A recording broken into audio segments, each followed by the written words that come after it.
Hello everybody, welcome back to my channel. If you're new here, my name is Lisa and I'm crazy about perfumes. In today's video, I'm going to talk about the gourmand perfumes in my collection. I thought of this idea because I was thinking, well, which of my perfumes would be good for going out on a date? I read somewhere or I saw in another video, some other YouTuber's video, that men like perfumes that smell edible. I'm not entirely sure this is true, but just going on that theme, I decided to do this video. First of my gourmand perfumes is Patrice by Dolce & Gabbana. This one was a lucky find. I'm so happy that I was able to get my hands on it because it's a little hard to find now in Brisbane. This was part of the anthology range by Dolce & Gabbana. It was a 2009 release, and it's the only one of that range which is slightly even available, and is the only one on their website currently. And the original bottles back then were labeled number 3 to show that this was the third of that range. That's it with its cap off. And I really do like this bottle. It's really very elegant, very sleek lines, and the color of the perfume is quite lovely as well. The fruity notes in here are kiwi, rhubarb, and watermelon. So the thing that makes this one smell edible to me is that it's actually quite sweet, and I can definitely smell the watermelon. So it's very much like a sweet watermelon candy fragrance to me. And I say candy because it's that kind of sweet, like sugary sweet, as opposed to fresh watermelon. Let's give it a spray.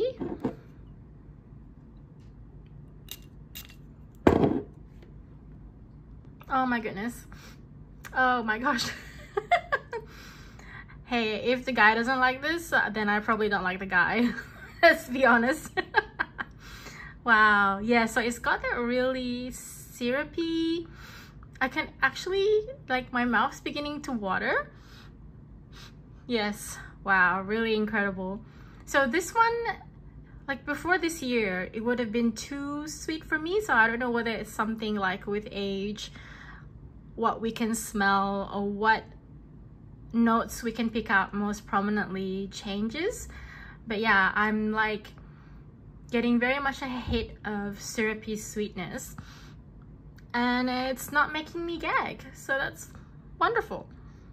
And definitely would wear this on a date because it's pretty fun. It's got a fun sort of scent profile to it. Next we have Rose Blush by Malone. This was a 2022 release. I saw it earlier this year, and I don't think it's really widely available at the moment. I'm hoping that it becomes more available because it really is quite lovely. When I saw it in Maya, it was part of a trio of rose fragrances that they were promoting for Valentine's Day. The fruity note in this one is the lychee, and this one makes it in the edible range for me because it smells like rose jam. That's it with its top off. Lovely, lovely, again, sleek lines, elegant bottle, and almost matches the pink of my nail polish there, of my thumb. Let's give it a spray.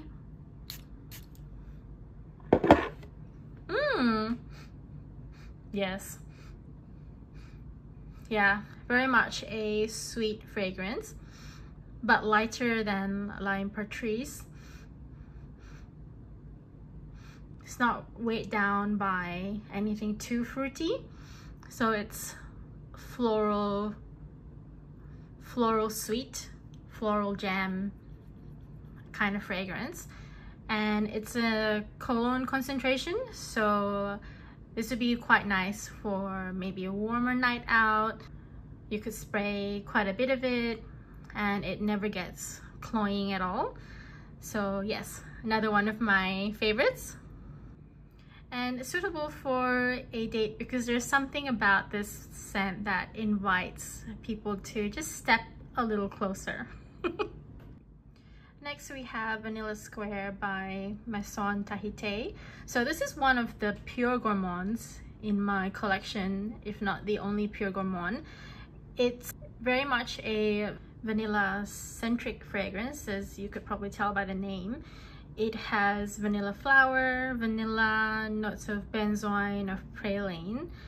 And I've mentioned before in other videos that this is a bit of a vanilla bomb. So it's a little challenging to wear initially because it's got quite a strong projection with the initial couple of sprays, but it doesn't take too long for it to settle down on me, and after that it sits pretty close to the skin. So it would be one of those that you could spray on as you were getting ready to go on your date, and then by the time you've actually met your date, it might be a little closer to your skin, so it won't interfere, for example, too much with a meal. Like if you were trying to have a scent that doesn't overpower a meal. But I probably would use this more if I was going to a bar or to a club or doing something outdoors, and in the cooler weather too. I think it would be a bit of a struggle in really hot summers. This is a 2020 release, and I really like the bottle as well. It's got that old style apothecary kind of look that's sort of consistent with the brand. And let's give it a spray.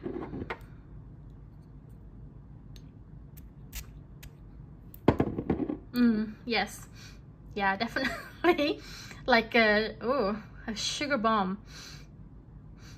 It smells like a bit like meringue, and I get almonds as well, though these notes are not listed online. Yeah, this would be the truest gourmand that I've got, with the meaning of gourmand including notes such as caramel and chocolate and coffee, that sort of side of edible things. But my goodness, yes. So for me, this would be actually a departure from the perfumes that I usually have worn for most of my life.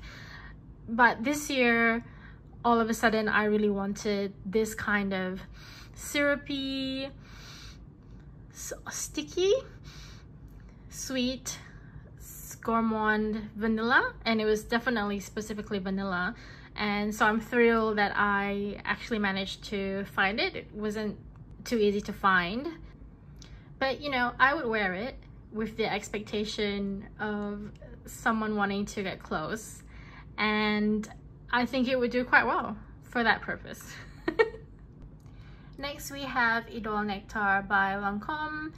This is what they describe as a neo gourmand on their website.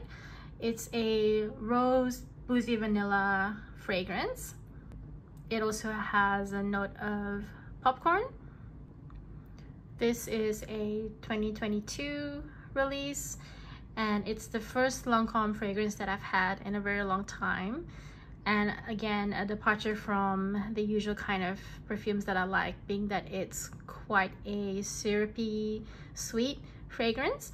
And I think it's popular in Brisbane because I've been smelling it as I walk around the city. So there's definitely other people who are enjoying it as much as I am, and it does leave quite a strong sillage. And as I mentioned before in other videos, this bottle makes me a little bit nervous due to its thinness. I always feel like it's gonna fall over, but the base is wider, thankfully. So far it has not fallen over, but I do handle it very, very carefully compared to my other bottles. That's it with its top off, and let's give it a spray.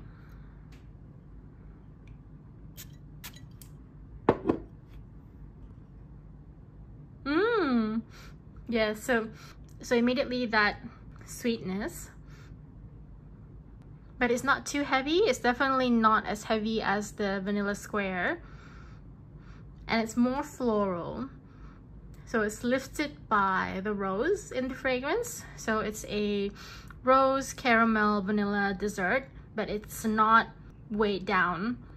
Stunning fragrance, and probably the more complicated of the fragrances that I've talked about so far in this video, because it's got that layer of rose, of caramel, of popcorn, of bourbon vanilla. So a little bit complicated, but really enjoyable to wear. I've been really enjoying this one. And again, probably suitable for more of like a bar or a club or being outdoors. I think it might be a little overwhelming in, for example, a dinner environment. I wouldn't wear it to a fine dining place, for example. I recall being in one of the fancier restaurants here in Brisbane with a friend, and the tables were quite close together, and we were in the first seating of the night, and the table to the left of me vacated, and then the next seating had come to that table. And after they sat down, it felt like every mouthful was of perfume. Like the lady, one of the ladies at that table was wearing something which definitely projected. It projected quite far from herself. And yeah, I just remember that being a little bit unpleasant. So I do tend to wear lighter fragrances if I know I'm going to be in that kind of environment. And the last of the yummy fragrances is Santorini Sunrise by Escada. This is one of their summer fragrances, limited edition, also a 2022 release. This one has note of sorbet, which is the first time I've seen that note in a perfume. And I guess it's meant to remind us of eating a sorbet. It has notes of mandarin as well, so a citrus sorbet while being on the beach perhaps. The bottle is a bit tall, and it's got an interesting shape and beautiful color. That's it with the top off. Let's give it a spray. Well, yes, almost immediately that sharp citrus zing, and it's almost coconutty, and I do get that gelato feel. Sitting on the beach having a gelato. So that would be the kind of date I'd wear this on. Hot day, sunny, outside, bare feet maybe, and then sitting in the shade or trying to find some shade and having an icy cold dessert. And what I've noticed with this one is that it's actually quite long lasting on me. I kind of feel that a lot of the summer fragrances are a bit lighter because they're fighting with the heat, I guess, so they're not trying to be too strong. But this one actually is quite rich and does last quite a bit on me. And here they are all together. Really beautiful bottles and beautiful tones in the colors. What about you?